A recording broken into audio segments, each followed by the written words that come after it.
Hoy vamos a ver lo que sería el ciclo cardíaco. Y bueno, antes de comenzar este tema, me gustaría tocar algunos puntos para el mejor entendimiento de este tema. El primer punto que me gustaría tocar es que quien va a llevar la batuta, quien va a ser el responsable de que sucedan las dos grandes fases por las cuales va a estar compuesto el ciclo cardíaco, es decir, la sístole y la diástole, va a ser el nodo sinoauricular. El nodo sinoauricular es por eso que se le conoce como el marcapasos natural. Ahora, en cuanto al tiempo, la sístole va a tener una menor duración que la diástole, con una relación aproximadamente de 1 a 3. También la sístole involucra una contracción y a su vez un vaciamiento, y la diástole una relajación y con esto un llenado. Como ya lo mencioné, el ciclo cardíaco va a estar compuesto por dos grandes fases, pero a su vez estas fases se van a componer de subfases. La sístole se va a componer de 3 subfases y la diástole se va a componer de 4 subfases. La primera subfase de la sístole va a ser la contracción isovolumétrica. Se le llama contracción isovolumétrica porque lo que se modifica es la presión, pero el volumen se mantiene constante. De ahí su nombre de iso igual volumétrica volumen. Ahora, la segunda subfase de la sístole va a ser la eyección o expulsión rápida. Y la tercera subfase es la de eyección o expulsión lenta. A esta última también se le conoce como protodiástole. Ahora vamos a pasar con lo que sería la diástole. En cuanto a la diástole, quedamos que esta se dividía en 4 subfases. La primera subfase es la de relajación isovolumétrica. Sucede lo mismo. Pero pues vamos a ver que es evidente que es aquí cuando va a comenzar el llenado. Después de la relajación vamos a tener la segunda subfase. La segunda subfase es la de llenado rápido. La tercera subfase es la de llenado lento, o también se le conoce como diástasis, y la cuarta subfase es la de sístole auricular. Es decir, con esto en la diástole tendríamos un llenado activo y un llenado pasivo. El llenado pasivo va a estar dado por la fuerza de la gravedad y el llenado activo va a estar dado por esta última subfase, la de la sístole auricular, en donde se necesita una contracción de la aurícula para que de esta manera la sangre se desplace de aurícula a ventrículo. Otro punto muy importante es que quien va a causar los ruidos cardíacos fisiológicos va a ser el cierre de las válvulas, no su apertura. Y ni el cierre ni la apertura de las válvulas necesitan de energía. Es decir, estos dos procesos se llevan a cabo de manera pasiva y únicamente suceden por el gradiente de presión que va a existir. Es decir, la diferencia de presiones que va a existir entre ventrículo y aurícula. Ahora, ¿qué va a pasar entonces con los músculos papilares, ¿no? Estos en realidad no provocan el cierre de las válvulas. Recordemos que las válvulas son como compuertas, suponiendo en el caso de las válvulas auriculoventriculares, los músculos papilares lo único que provocan es que estas compuertas no protruyan hacia las aurículas, es decir, no se desplacen hacia las aurículas, las jalan, las desplazan para que no suceda esto. Pero en realidad quien provoca el cierre es el gradiente de presiones que va a existir entre aurículas y ventrículos. Ahora vamos a pasar con lo que sería la interpretación del esquema de Wiggers. Hola. Bueno, ahora sí vamos a pasar con la interpretación del esquema de Wiggers.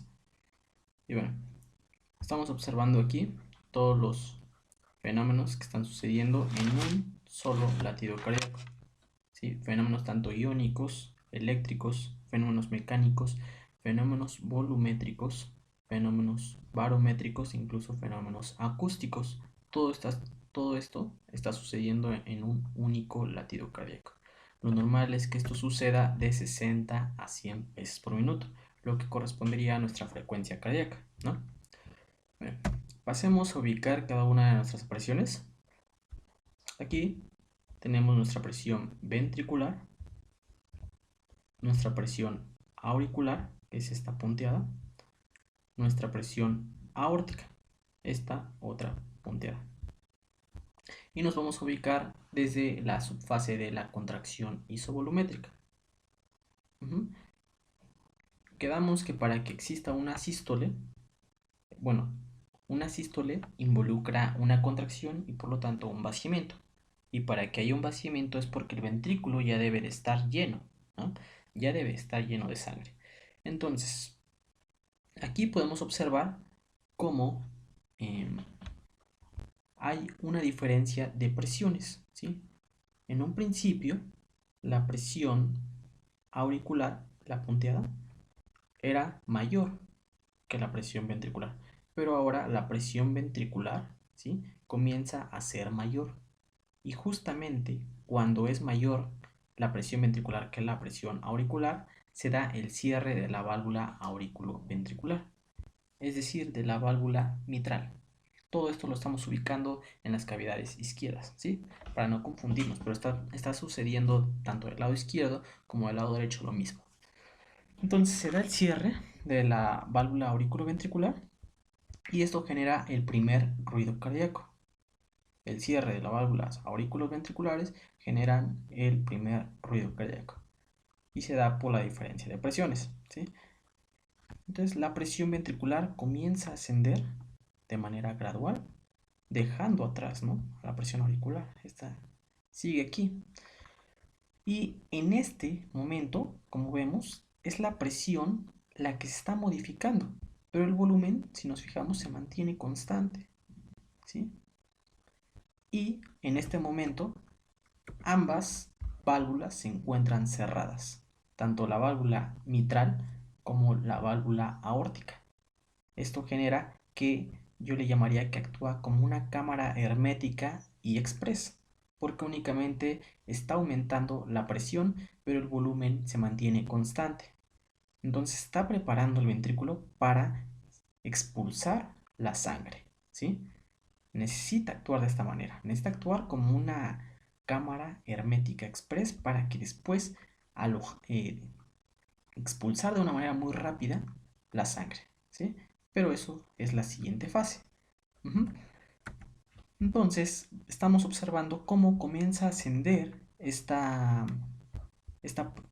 la presión ventricular hasta que supera ahora también incluso a la presión aórtica, ¿sí?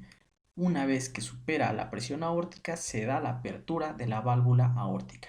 Y si se da la apertura de la válvula aórtica, se da la expulsión de la sangre. Entonces pasaríamos a la siguiente fase, que es la fase de eyección. Esta se divide más bien en tres.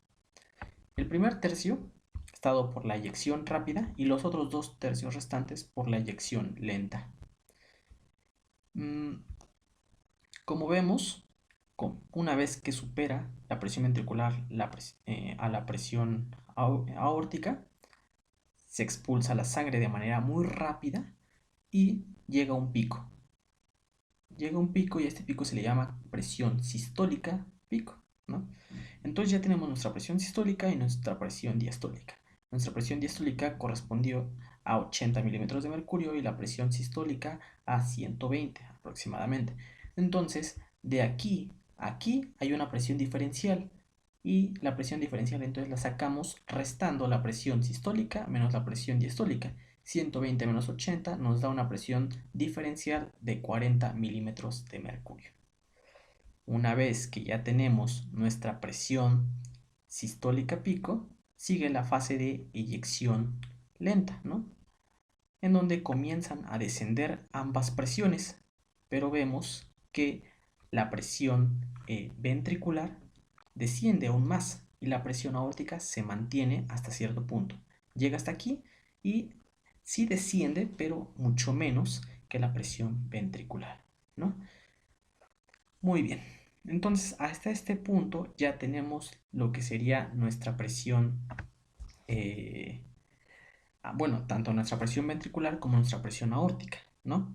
¿Qué es lo que sigue? En la eyección lenta, justamente aquí vimos en la eyección rápida se da una disminución en el volumen, en el volumen corriente.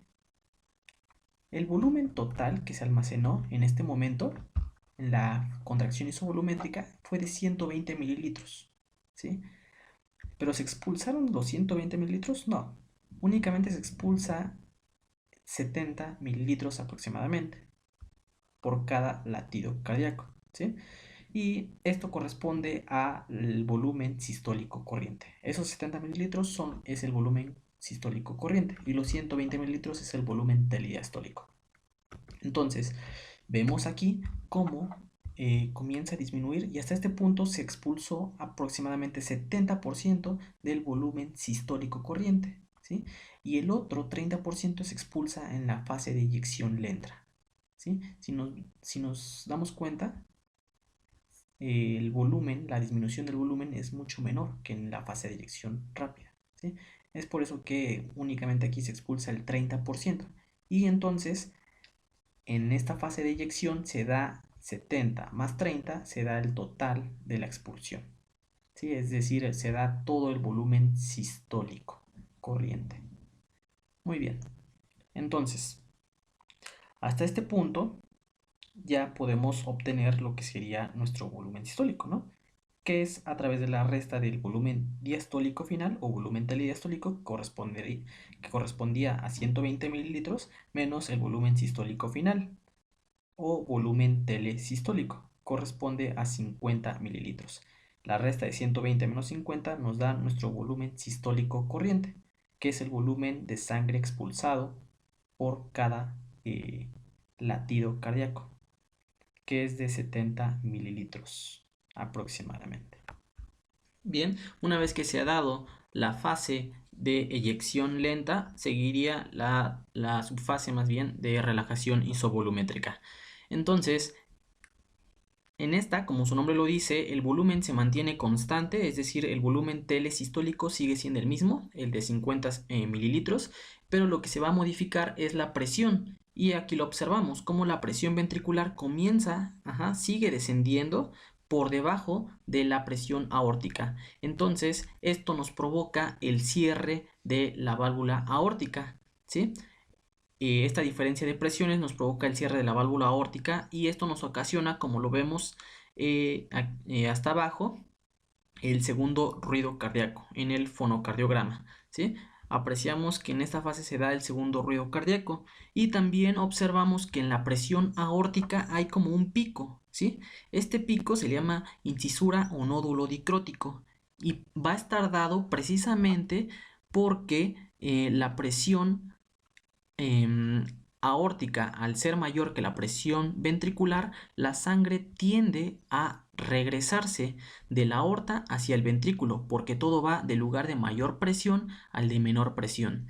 Entonces, este pequeño volumen de sangre que fue expulsada en la eyección lenta tiende a regresarse, solamente es un pequeño volumen, el necesario para llenar las hojuelas de la válvula aórtica y con esto se pueda dar el cierre y esto se manifiesta en este pequeño pico de la presión aórtica. Y bueno, aquí observamos el nódulo dicrótico. Este pequeño volumen de sangre que tiende a regresarse es lo que provoca ese ascenso en la presión aórtica. Y justamente al cerrarse la válvula aórtica, vamos a tener que entonces ya ambas válvulas se van a encontrar cerradas y es por eso que también aquí actúa como una cámara hermética, ¿sí? Porque el volumen se mantiene constante, sigue siendo el mismo, pero lo que se modificó fue la presión, ¿sí? Ya que vimos que las presiones disminuyeron, en especial la presión ventricular. Muy bien, una vez que ya ha terminado la subfase de relajación isovolumétrica, continuaríamos con la subfase de llenado rápido y llenado lento o diástasis. La subfase de llenado rápido, como observamos, comienza con la apertura de la válvula auriculoventricular, en este caso con la apertura de la válvula mitral. Al haber esta apertura de la válvula mitral, provoca que la sangre simplemente caiga de aurícula a ventrículo y esto es ocasionado, esta apertura, por la diferencia de presiones. Ahora la presión ventricular es menor que la presión auricular. Entonces recordemos que la sangre tiende a ir del lugar de mayor presión al de menor presión, siendo desplazada más bien actuando por la fuerza de gravedad, ¿sí? Cayendo de aurícula a ventrículo, es decir, se da un llenado pasivo, tanto en el llenado rápido como en el llenado lento.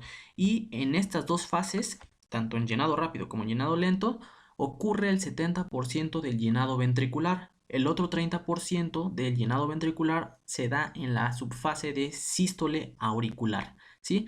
Entonces, quien ocasiona en mayor proporción el llenado ventricular son las subfases tanto de llenado rápido como de llenado lento.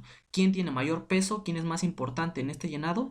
En el llenado pasivo, ¿quién es más importante de estas dos subfases? El llenado rápido. El llenado rápido proporciona aproximadamente el 65% y se dice que el otro 5% está dado por la diástasis o llenado lento. Muy bien, y esto sería como lo más importante dentro de estas dos subfases. Ahora pasaríamos con la subfase de sístole auricular. Bien, entonces esta subfase nos va a proporcionar el otro 30% del llenado ventricular. Como vimos en las fases anteriores, tanto en el llenado rápido como el llenado lento nos proporciona el llenado pasivo, es decir, que la sangre únicamente cae de aurícula a ventrículo, ¿sí? Y ocasiona el 70% del llenado ventricular. En esta subfase, en la sístole auricular, es un llenado activo. A diferencia del anterior, este es activo, ¿sí? Y es precisamente porque se da una contracción de la aurícula que va a estar marcado en el electrocardiograma con la onda P.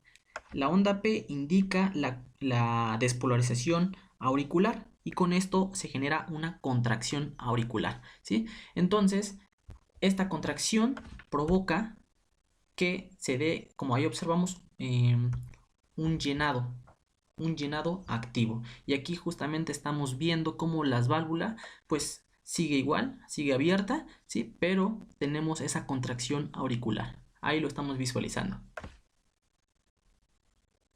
Muy bien, y entonces con esto terminaríamos nuestro primer ciclo cardíaco, ya que, como sabemos, esto sucede de 60 a 100 veces por minuto, ¿sí?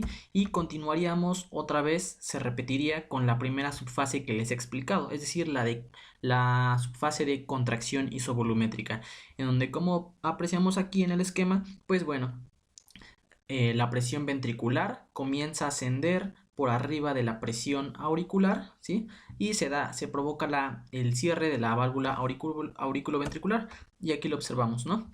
La válvula auriculoventricular se mantiene cerrada y continuaríamos después con la fase de la contracción isovolumétrica y después la fase de eyección, ¿no? En donde pues se daría la expulsión de la sangre y así una y otra vez, ¿sí? De 60 a 100 veces por minuto debe de suceder este proceso. Muy bien, esto ha sido todo, espero que les haya ayudado y la mejor manera en la que me puedes apoyar es dando like y suscribiéndote. Gracias.